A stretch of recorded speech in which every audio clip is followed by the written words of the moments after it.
Hello, Align fam. I was deeply inspired at 4 a.m. when I ran into one of Rob's posts about being aware of spiritual scams. And it really hit a nerve because recently just told the good girlfriend how I cut certain people out of my life because the relationship was no longer genuine and spiritual, but much more, I would say, extraction. And so I reached out to Rob and I'm like, I definitely want to dive deep on this topic further because, as Rob beautifully mentioned, it's a multi billion-dollar business now. And a lot of people out there are scamming and, turning something that's to be so pure, which is spirituality, into something that is borderline demonic and borderline extraction. So, Rob, without further ado, welcome on aboard and would love for you to share a story that inspired your post. Sure. Without happy to be here, Jessica, as always. I always appreciate these conversations.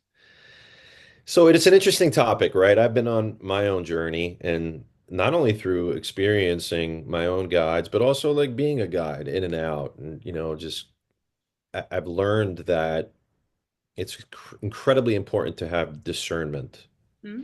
when we're exploring our spirituality, especially at the beginning, right? So what inspired me to write this post was a friend of mine, an old friend of mine actually, who we haven't spoken quite recently for a while. She reached out to me and she was going to these retreats pretty often, a couple times a year, with a very prevalent public spiritual, let's call it teacher, right? He's got the podcast, he's got the meditations, he's got the retreats. He's very well known. I would say most of your listeners probably would know who he is. Long story short, they're at this retreat. She's on the beach. He comes up to her, grabs her wrist, puts her in a trance. And after that moment, she was having sexual fantasies of this man, onwards for months and months and months. And this is not someone that she wanted to have sexual fantasies about. So it felt like almost something forced through her. Mm. So she's like, "Look, I had a dream. I haven't talked to you in a while, but spirit, something told me to reach out to you and you could help." And I said, "Yes, I can help you." I knew immediately I could help her. I wasn't sure how. I thought I might have to do body work on her because there was some sort of, I don't want to say entity because that could be misconstrued, but there was a vulnerability within her as a result of that encounter. Mhm. But we didn't do body work. I gave her a protocol. We had a long conversation that I actually recorded if you're ever interested, and she would give clearance on it. Anyway, and we kind of backed her out of that. And she has a really connected daughter who is also doing his meditations. And at some point, she said, "I don't want to talk about him. I don't want to do those meditations anymore, and I don't want you to say his name around me." Wow. Okay. So and the last thing I'll say on this point is she thought she was the only one. Maybe it's me. Maybe I'm crazy. Mm. And then she found this whole like Reddit message board where thousands of women had the same exact experience. Wow. I'm so glad you shared it. And first of all, the woman, your dear friend, had the courage to come forward because I think about my personal journey when it wasn't so much spiritual side, but when I was first sexually assaulted and then separately another time, I think women, let's just say women in Western culture in America, we've been taught to play nice, right? We've been taught to like not rock the boat. We've been taught to like, keep opinions to ourselves. And so when something like that happens, the first thing I did, and when I talk to women who've been through any type of sexual assault, the first thing you do is you blame yourself and you think, what did I do to cause this? Did I make him feel like it was okay for him to do this, right? Like you literally go through and you start blaming yourself because you don't want to rock the boat. You don't want to make other people uncomfortable, even though you're uncomfortable. So I think I'm so glad we started with that and the sexual component because women, when I think the first thing I want to highlight is you mentioned beautifully on your post, when it feels off, it's off. Trust that gut. And you mentioned beautifully, like if the transmission is off, if it's not loving, it's not light, it's not warm, it doesn't feel like home, that's not spirituality. So do you want to dive a little bit first about that point, Rob? Yeah, it's so important, right? And when we're early in our journey, sometimes it's hard, right? We read the books and we follow the gurus, and I think that's oftentimes we have to go through that passage. And as we sort of ascend and we sharpen our discernment, we can feel people more. We can feel everything more, Mhm. right? And when someone speaks, does their voice calm us? Does it welcome us in? Is it an invitation? Is their message of love? Are they speaking of God? Because this is what spirituality is, right? All we are matchmakers for God, a true guide, a true teacher, right? We're bringing people home. A true guide is just that, a guide. They know how to get around. They know a way home, which is the heart of God. They're rooted in humility, wisdom, and discernment. They're reminders, right? They're not gurus that have all this wisdom. I heard somebody on a podcast say the other day, spirituality is not for everybody. That's not true. Spirituality is for everybody because we are spiritual beings. So that person that said that probably had good intentions. See what I mean? But as it's been said, all roads to hell are paved with good intentions, right? So the guide is the one that reminds you that you are loved and be loved. They remind you that you're a child of God, made in God's image. They remind you that, our suffering isn't meant to haunt us forever, that we're meant to come out of it, that we're capable of astounding things, that our selfish desires won't keep us happy, that God is always waiting, that we can always forgive and be forgiving, and that there's always an opportunity for redemption. See the beauty in that? It's not, hey, let me show you how to open your Kundalini. Anyone in the West talking about Kundalini is probably dangerous because to understand the depths of this, to open up someone's chakra system, right, at a retreat surrounded by hundreds of people, you could hurt yourself and you could hurt others. So all this breath work that people are doing after they learned from a workshop, for example, or teaching people these hacks to open up gateways in themselves, to me, this could be very, very dangerous. They have a place. But as guides and teachers, they have to be facilitated correctly and done in the right order, if that makes sense. Yeah, 100%.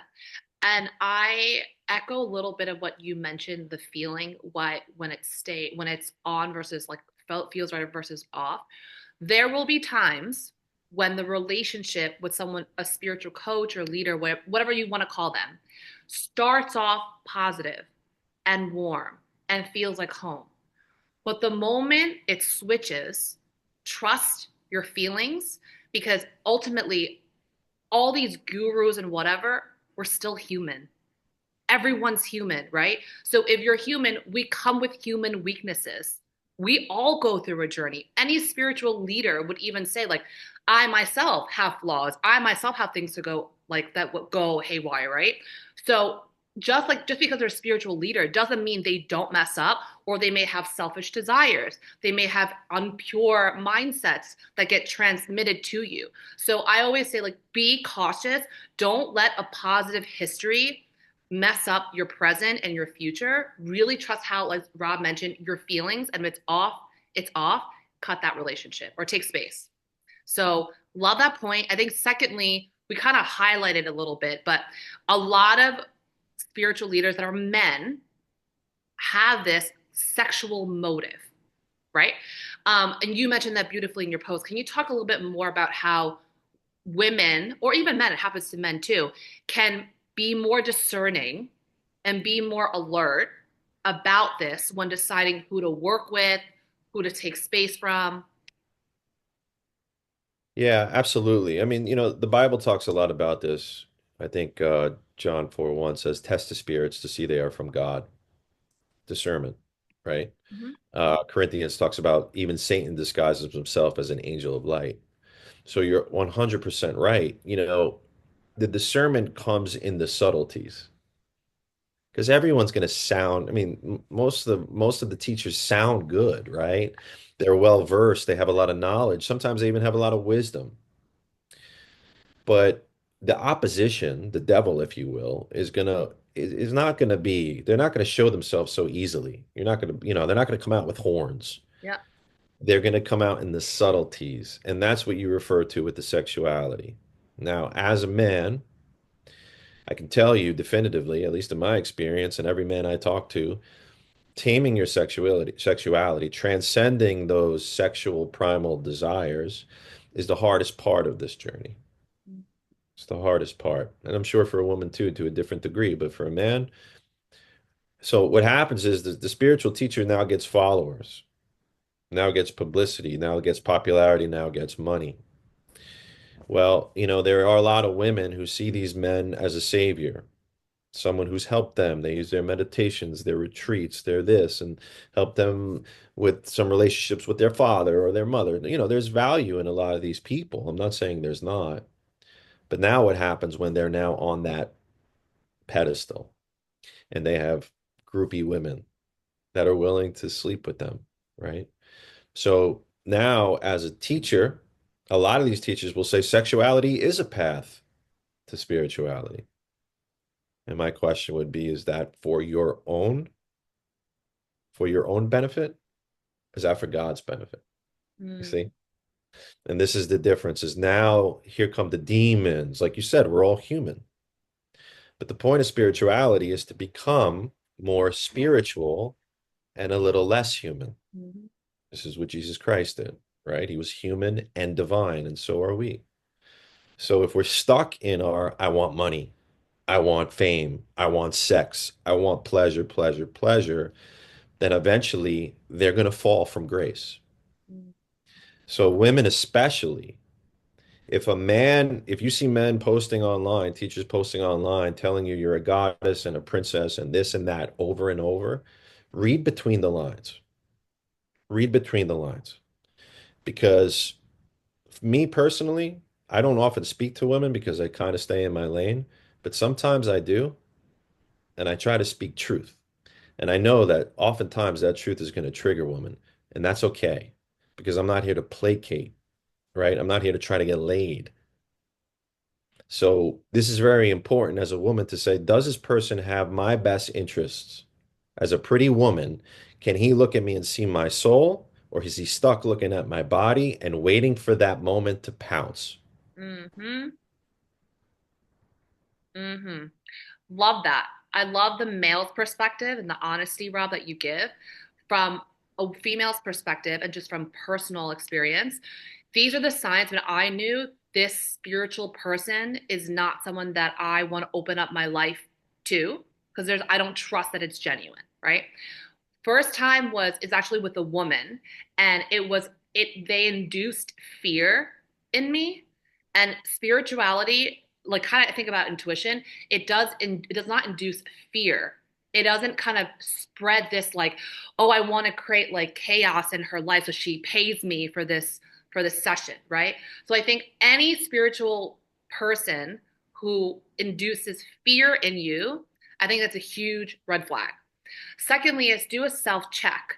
The woman that was inducing fear in me, even the reason why I was like potentially open to her, it was because I was actually in a very low vibration.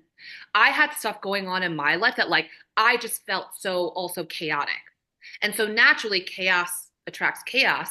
So I would say secondly, check yourself if you're in a very low vibrational state or there's a lot going on and you're mentally just not in the right headspace. Don't believe everyone that's trying to sell you something because you're very vulnerable when you're in a very low vibrational or what like in a non woo woo way, like when you're very low energy and you don't have a lot of faith in life. Be very careful because you're very vulnerable. So the second red flag. Third thing is the sexual element, right? Which is what you mentioned, Rob.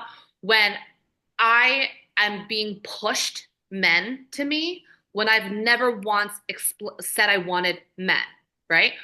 And another element, fourth thing is when everything gets sexualized, like a normal conversation gets sexualized, and like the spiritual person also like kind of in a way puts himself as an option or a platter, as if he's also potentially someone you could be interested in. Huge red flag. Huge red flag. And I share this because say these things have happened to you if you don't share it with other women, you're actually like you're not doing anyone a service by keeping the story like what happened to you to yourself. There's no shame in it because you didn't do anything wrong. The shame should be in the actual person who's doing something that is more malicious, right? So I would say if you don't share it, you're gonna not help prevent other women from getting out from this cycle. So this episode was really inspired by Rob's post and one of my girlfriends who I had a very honest conversation about a spiritual person that we both knew. And I was very honest with her to say, like, hey, I cut ties because I just felt like the energy was no longer pure and it became very sexual and very inappropriate. And she quickly opened up and said, basically shared her past, her traumas, how he knew of those things, and he used that to his advantage. So that really pissed me off. And if I did not openly share this to her, she would have still like kept ties with him. She's like, "Oh, I don't know. Like I don't want to cause any trouble, any hassle. Like I don't, want to be the problematic person. I want to be a nice girl." No. Like you have to have very firm boundaries. So I think those are the key things for women to watch out for when it becomes not pure, like signs of people trying to take advantage of you versus actually sharing something positive and of light.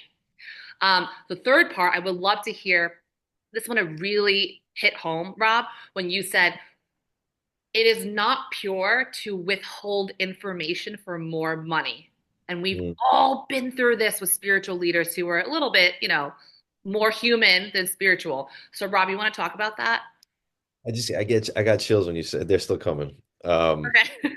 Yeah, they're still coming. So this we don't withhold spirituality, right? Again, it goes back to what you said at the beginning. This is a $5 billion business. Mhm. So even the idea that we're monetizing this to that level, to me, is a little crazy, right? We're all on assignment to help each other in this world wherever we can, and that's not by necessarily intervention. That's just by being a light and loving each other, right? And if we can guide, like a parent could guide or a elder could guide, fantastic. And I do believe in tithing when we're giving our time and energy to people. I do believe there needs to be, just like when we go to church, we tithe, right? We donate. But yeah, if someone is offering master classes and withholding premium content that they've learned through some, mystery school or something, right? This is a red flag. Mhm. This is a red flag because a true man or woman of God would never say, I can't disclose that to you. However, for the low price of $3.99, Mhm. right, you could attend my weekend workshop and I'll tell you the secrets of the universe. This is bullshit. This is bullshit. This is now we've turned it into a home shopping network type of Yeah. sales structure. You know, we are here to share the wisdom that we experience through our own lives. And we're here to help others experience their understand their own understand their own experience so they could develop their own wisdom. Mhm. If we had a circle, am I going to sit here and preach for 3 hours about this is how you know God and this is the path and this? No, what we would do is we'd go around the circle and everybody would share. And if someone needs support, we'd stop and we'd ask questions Mhm. because we want to bring them back inwardly. And that's what a true guide and teacher does. And there's value to that. There's value to coaches. There's value to guides. And like I said, there should be an exchange. Mhm. But when it's egregious, and I've seen this, I've watched friends get torn apart by coaches that charge hundreds of thousands of dollars, and their message is so incomplete from what I saw that it's robbery. At Mhm. that point, it's corruption, Mhm. right? 150% agree. I think when you are approached by, so I'm going to give you like practical examples of how you should be alert that potentially someone is a bit of a fraud, right? If you feel like you're being sold to, red flag, right? You know that feeling when you're like someone just wants to get business out of you. So that's number one. Number two, someone who again instills fear, like, oh, I see this, I see that, but I have to go deeper through a session. That's also a form of selling. That's a form of withholding information, right? So that's another thing. Number three, a truly spiritual person, you have to go to them. They don't come to you. You have to be ready to tap in and say, like, hey, I'm seeking this, and you will be divinely guided to the right person. The right video they put out, the right, oh, look, I know that, like, for example, I'll be like, oh, I know Rob. I would love for you to meet Rob through a trusted referral or something. Anyone that seeks you, or I would say places ads online for spiritual coaching of any sort, huge red flag, right? And I would say, lastly, if this has happened to me, say you've engaged with people and they're constantly trying to sell you and they're like, hey, like let's do a session or whatever, or like this one happened to me. Oh, I learned a new module, would love to share it with you, trying to get more sessions out of me. And I was just not called to do it, so I passed on it. And later on he goes, oh, I was just going to give it for you for free. I think you should be more open-minded and open to like the abundance that's coming to you. First of all, Rob, you and I are in sales. I know when someone's selling me. So don't question your gut. I would say those are very clear signs and examples of you might be sold to, and it's not so spiritual after all. And then second to last thing I want to highlight is this one's really, really good. You mentioned, Rob, they pretend to be the authority versus guiding you home. Talk to Mm. us about that. Yeah, again, we can make ourselves a guru. The ego wants to be the one that everyone listens to and everyone follows. And it takes an incredible amount of self-awareness. For example, I ran a men's group for 4.5 years. And you see these guys like, wow, Rob, that, he's so far along. He did this work, he did that. And I would have to constantly remind them, I am not your guru. I am not Jesus. I don't want disciples. I'm here to help you guys become leaders. Mm-hmm. Because that's what men's work really is leadership training. So that you can see, again, the reminder, you can see what I see in you. Mm, Just like that's because that's what God does with us.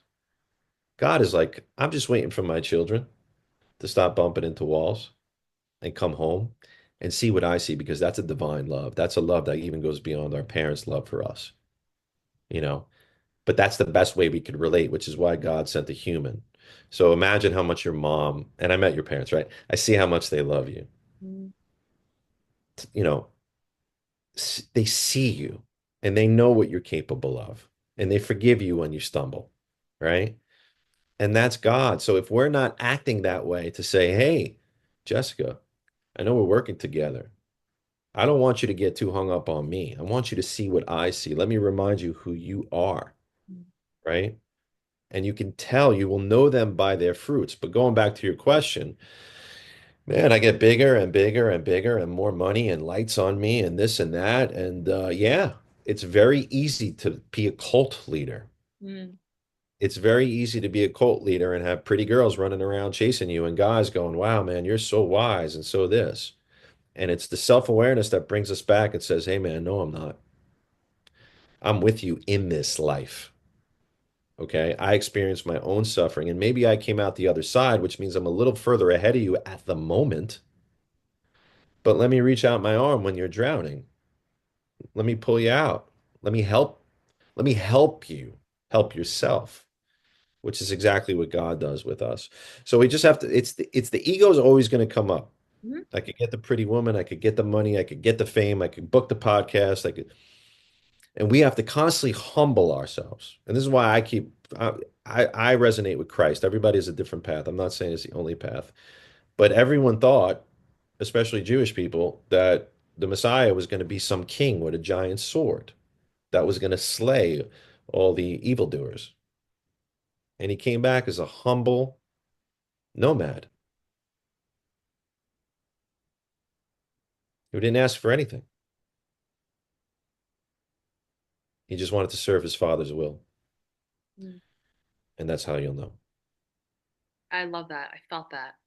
Um, yeah, I would say when it comes to, look, to your point, the biggest tell is if they're guiding you home and that spiritual coach is really clear on like how you want to live and how you want to be, right?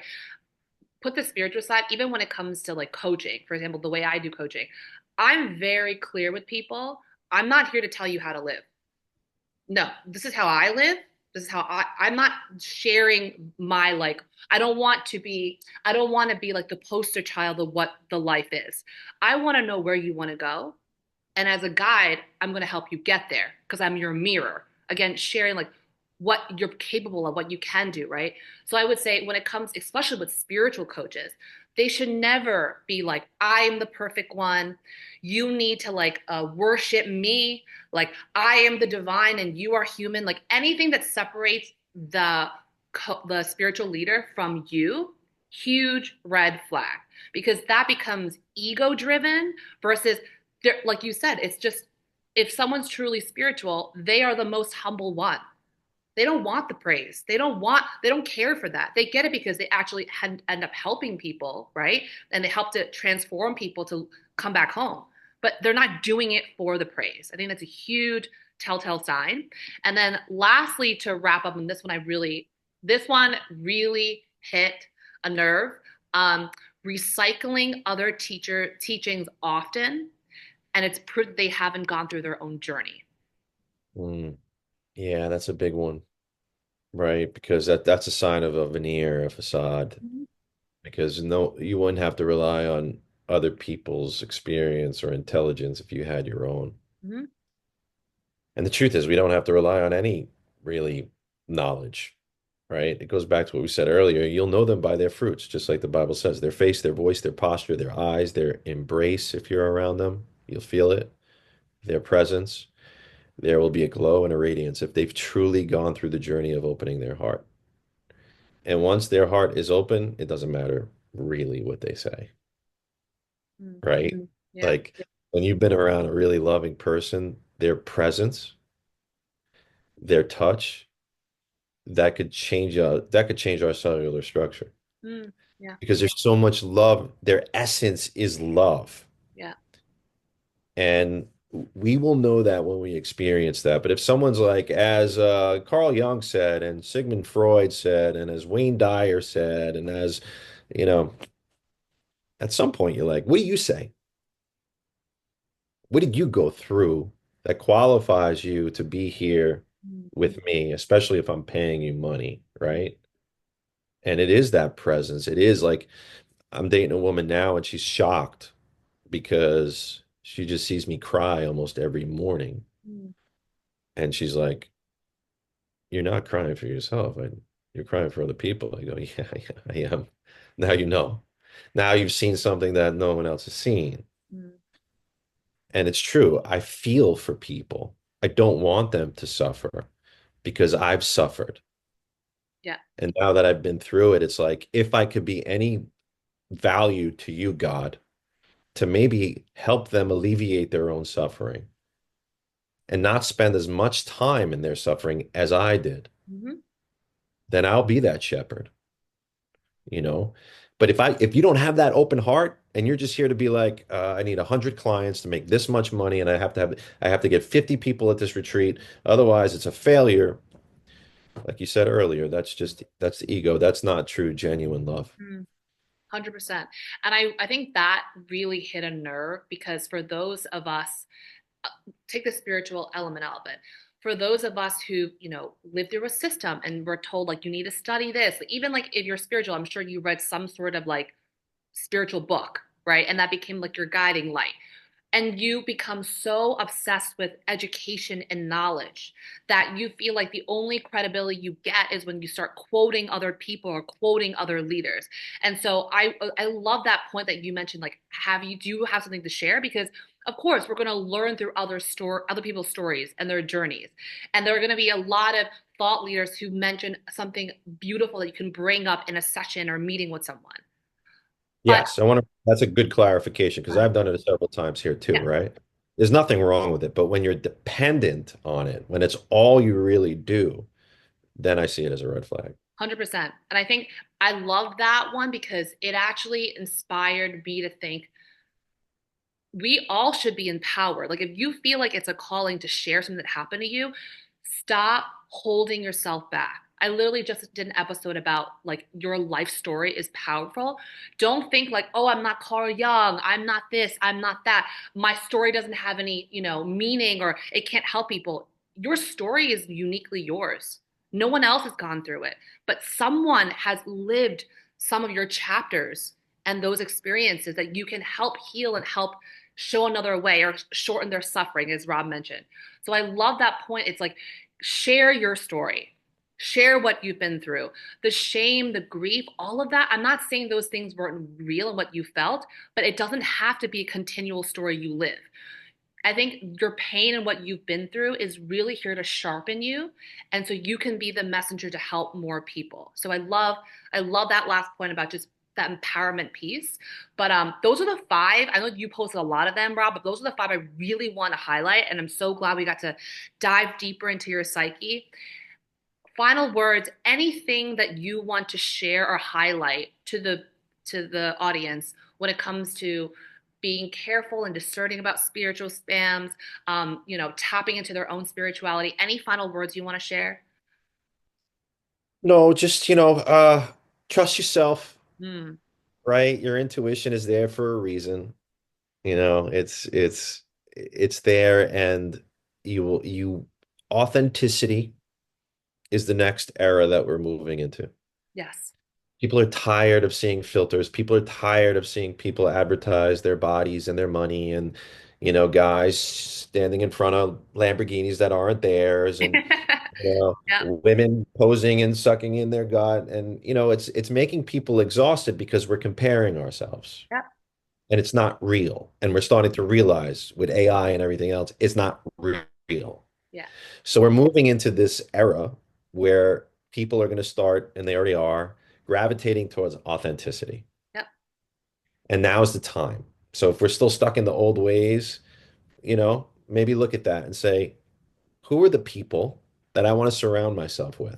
Yeah. And if I need help, who are the people that I want to work with? Hmm. And you'll see if you really listen to them, their smile, their eyes, the way that they speak, the way that they present themselves, you'll know. Your intuition will tell you this feels good or this feels wrong. And even if you get it wrong and you thought you were right and then you realized, oh, this is a phony, that's okay too. Like you said earlier, Jessica, you met them where you are, but you can make a decision in that moment and say, no, Yep. this is too important. This is too important for me. I'm going another route. I love it. Thank you, Rob, as always.